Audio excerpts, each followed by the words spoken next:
गुरुजी राधे राधे। राधे राधे। मेरा नाम स्वाति हुआ, मैं रांची झारखंड से आई हूँ। मेरा मायका फ़िलहाल अभी रांची झारखंड में है।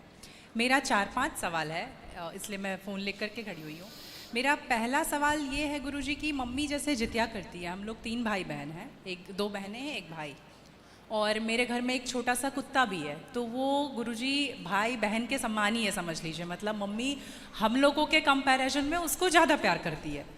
मोस्ट ऑफ द टाइम उसके पीछे ही मम्मी का जाता है। तो जब मम्मी जितिया करती है तो कहते हैं सबको पहनाती हो वो बद्दी जितिया वाला, तो क्या हम उसको भी पहना सकते हैं? क्या पहनाती है? वो जितिया जो पहनते हैं ना, अभी जितिया वाला जो पर्व था कुछ दिन पहले। हाँ हाँ, या देखो नहीं पहनाना चाहिए? ये क्या होता है, पहले ये समझाओ, हम अभी समझे नहीं क्या होता है। भाषा मिसमैच हो रही है। मैं बताती हूँ। जैसे पति के लिए तीज किया जाता है, करवा चौथ किया जाता है, ठीक उसी प्रकार से बच्चों के लिए जितिया का पर्व किया जाता है। हमारे यहाँ उसे संतान सप्तमी कहते हैं शायद, मुझे इसका ज्ञान नहीं। हाँ हाँ, हमारे यहाँ उसको संतान सप्तमी बोलते हैं। ठीक जी, ठीक है, ठीक है। देखो, बच्चों के साथ बच्चों का व्यवहार करो। जीव मात्र से प्रेम करना बुरा नहीं है। सबसे प्रेम करो, सबको रोटी दो, सबको प्यार करो, सबको दुलार करो। प्यार दुलार करने में कोई बुराई नहीं, पर हर चीज की मर्यादाएं हैं। आप जितना प्यार अपने पति से करती हैं, आप उतना प्यार, उस तरह का प्यार पर पुरुष से करेंगे तो ये मर्यादा के खिलाफ है। मतलब प्यार अब कहेंगे नहीं जी, जैसा हम अपने पति से करते हैं वैसे तुमसे भी करेंगे, वो अमर्यादित हो जाएगा। उसी तरह हम गाय से जो व्यवहार कर सकते हैं वो कुत्ते से नहीं कर सकते। तो हर चीज की एक मर्यादा है। कुत्ते को देहली के बाहर रखा जाता है, घर के अंदर नहीं। बट वो तो हमेशा घर में ही रहता है। वो आपकी अज्ञानता बस है। तो कुत्ता जहां जहां अपने पांव रख देता है, कुत्ता जहां जहां होता है, वो अशुद्ध हो जाती है जगह। कुत्ता के स्पर्श से अशुद्धि आती है। इसलिए कुत्ता को रोटी खिलाने का विधान तो है। कुत्ते को आवश्यकता है तो आप उसकी दवाई भी कराइए, है ना। अनायास उसे छूने का विधान नहीं है। तो फिर गुरुजी उसको घर से बाहर कर दें? बाहर क्या, कुत्ते घर के अंदर रहे कब? आज के जमाने में फैशन का जमाना, तो लग्जरी गाड़ियों में घूम रहे हैं कुत्ते। गाय है आपके घर में? नहीं गुरुजी, उसके लिए इसलिए नहीं पॉसिबल है क्योंकि आप फ्लैट में नहीं रख सकते हैं। आप खुद अगर रेंट पे रहते हैं तो समस्या तो यही है कि आज हम कुत्ते को रखने को पॉसिबल मानते हैं, पर गाय को रखना इम्पॉसिबल मानते हैं। गुरुजी, दिक्कत तो कुत्ते से भी है बहुत लोगों को। लॉजिकली देखा जाए, अगर उसको हम बाहर लेकर के जाते हैं शौच के लिए तो उससे भी दिक्कत है, लेकिन कुत्ते में मैनेज हो जाता है क्योंकि हम बाहर लेके जाते हैं। एक्चुअली कुत्ते में आप लोग मैनेज करना सीख गए हैं। काश गाय के साथ भी मैनेज करना सीख गए होते तो गाय भी मैनेज हो जाती है अभ्यास से। अब कुत्ते के संग रहते रहते अभ्यास हो गया। गाय भी ना, छोटी सी गाय आती है जो हिमालय तरफ की गाय है ना, वो बहुत छोटी सी होती है।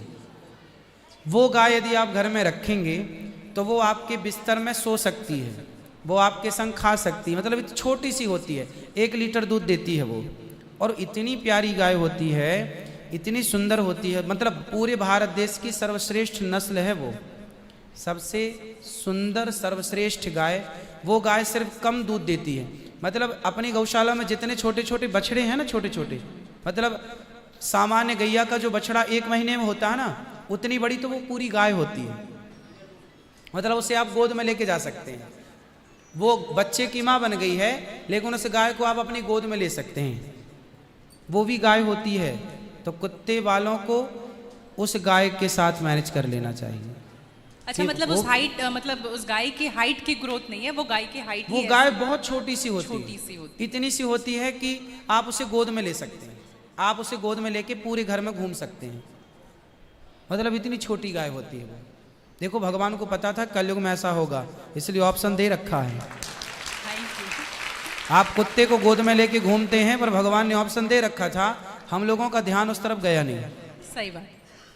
गुरुजी, मेरा दूसरा सवाल ये है कि ये सवाल बेसिकली मेरी बहन के घर वालों का है। चिकन नहीं खाना चाहिए क्योंकि उसमें जान होती है, कोई भी जानवर नहीं खाना चाहिए क्योंकि जान होती है।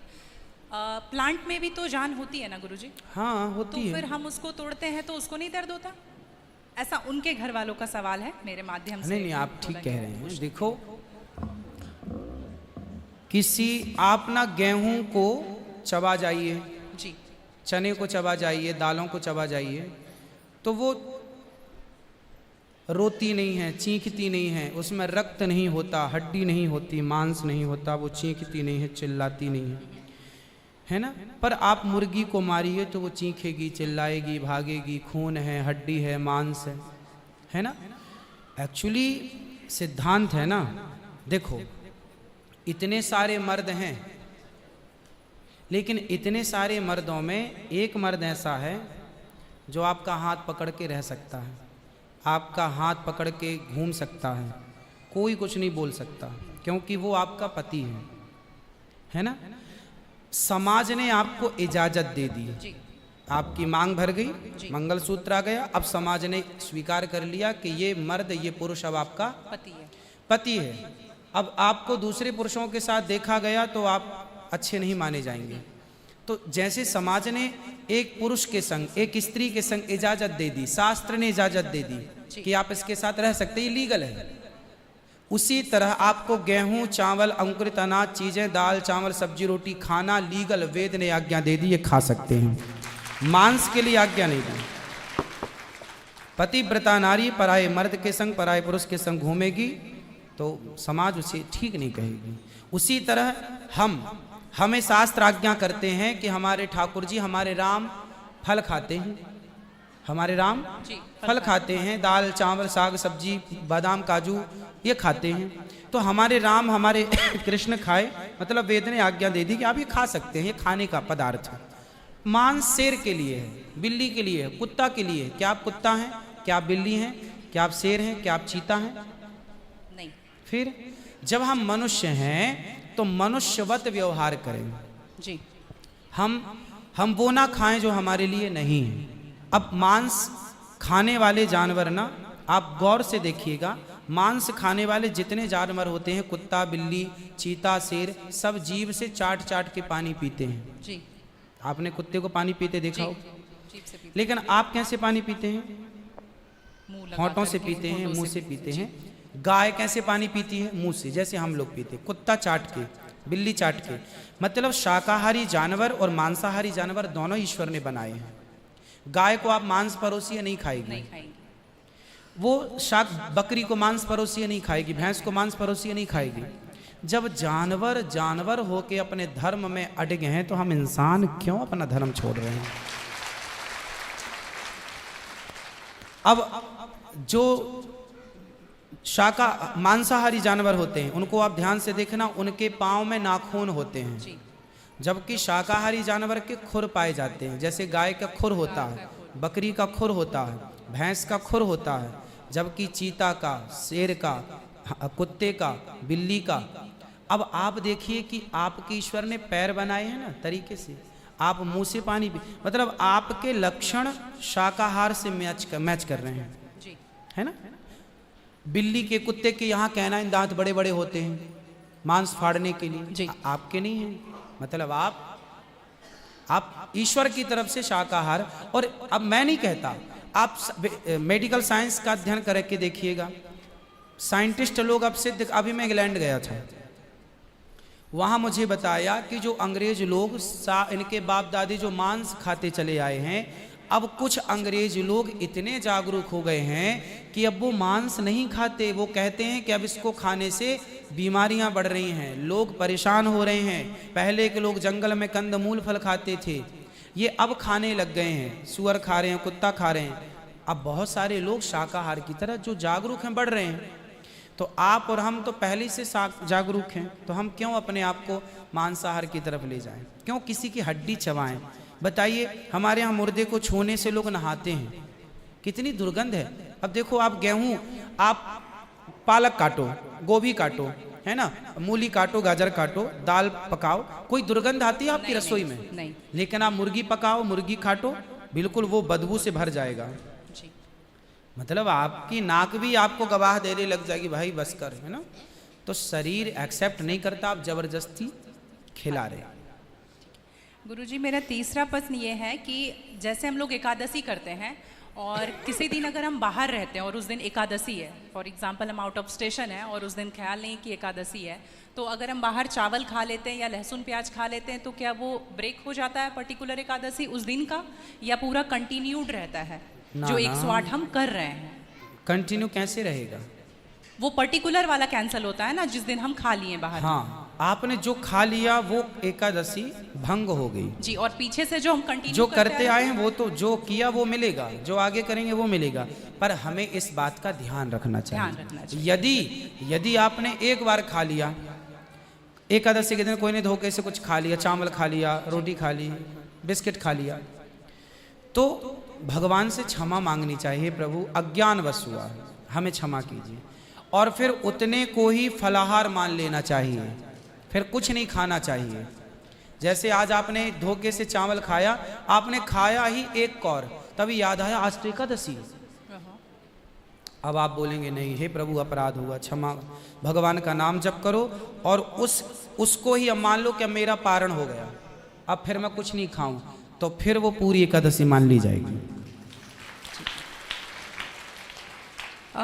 गुरुजी, मेरा चौथा सवाल ये है कि आप कहते हैं दारू पीना पाप है, चिकन खाना पाप है क्योंकि उसमें जान है।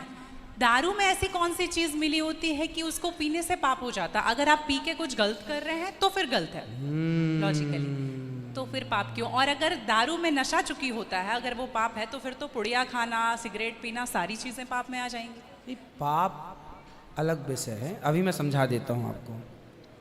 जब हमारा देश गुलाम था जी, तो एक अंग्रेज ने एक पंडित जी की कनपटी पे बंदूक रखी और अंग्रेज ने कहा, ये पंडित जी यहाँ आओ, तुम बड़े पुजारी हो? हाँ पुजारी हैं। हिंदू हो? हाँ। आज मैं तुम्हें गोली मारूंगा। पंडित जी बोले, क्यों मारोगे? बोले, आज 4 चीज़ें तुम्हारे सामने हैं। अंग्रेज ने 4 चीज़ें पंडित जी के सामने रखी। पहले, पराई स्त्री लाके रख दी, तुझे आज इसके संग रहना है। दूसरा, मांस रख दिया, आज तुझे मांस खाना है। और तीसरा, ढेर सारा सोना रख दिया। इतना सोना तो रोज भीख मांगता है ना, ले जा सोना। और चौथी, दारू रख दी, शराब। इन 4 में एक चीज तुझे लेनी पड़ेगी, नहीं लेगा तो गोली मारूंगा। बोल क्या लेता है? पंडित जी बोले, पराई औरत तो मैं नहीं देख सकता, मार दो गोली मुझे, पर मैं पराई स्त्री के, मेरी माँ बहन, मेरे संस्कार ऐसे हैं कि ये मेरी माँ बहन और बेटी है, ये मैं मर जाऊंगा पर चरित्र में दाग नहीं लगने दूंगा, तो ये स्त्री तो मैं नहीं ले सकता। अब मांस भी मेरे धर्म के खिलाफ है, आप गोली मार दो, मैं ब्राह्मण हूँ, मैं मर जाऊंगा पर ये धर्म नहीं छोड़ूंगा। और रहा ये सोना भी नहीं लूंगा, क्योंकि मैं भीख इसलिए बेईमानी करता तो भीख क्यों मांगता? मैं ईमानदारी से भीख मांग के खा सकता हूँ, बेईमानी का करोड़ों नहीं ले सकता, इसलिए सोना भी नहीं लूंगा।